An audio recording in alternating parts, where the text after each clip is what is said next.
So hi everyone, this is the day 9 of my the 10 day ride. তো সকলকে জানাই শুভ রথযাত্রা, অনেক অনেক শুভেচ্ছা ও অভিনন্দন। আজকে তো ফার্স্টেই সকালে ঘুম থেকে উঠে আমার আকাশটা দেখে মনটা ভালো হয়ে গেল, কারণ বেশ পরিষ্কার আর রোদও উঠেছে অনেক। সো যাই হোক, এবার চলো আমি কী কী করি দেখাই। তো ফার্স্টেই তো আমি করে নিলাম হচ্ছে ব্রেকফাস্টে আজকে আমি খেয়েছি পরোটা, আলুর দম আর সাথে ছিল ঘুগনি। দেন তো দুপুরে আমি লাঞ্চ করলাম, লাঞ্চে ছিল পোলাও আর আলুর দম। তো বিকালের দিকে আমি একটু রেডি হয়েছিলাম, বেরিয়েছিলাম রথের মেলাতে যাওয়ার জন্য। আসলে আমাদের এখানে না অনেক বড় করে রথ উৎসব পালন করা হয়, তো সেখানেই যাচ্ছি।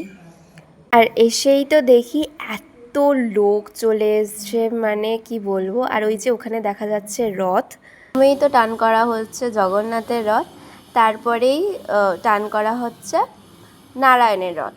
এই যে সবাই একসাথে মিলে রথটাকে টান করে, এটা দেখতেই না সব থেকে বেশি সুন্দর লাগে, এত মানুষ এক জায়গায় হয়। সো যাই হোক, তারপরে তো রথ চলে যাওয়ার পর আমরা একটু মেলাটাকে ঘুরতে বেরিয়েছিলাম।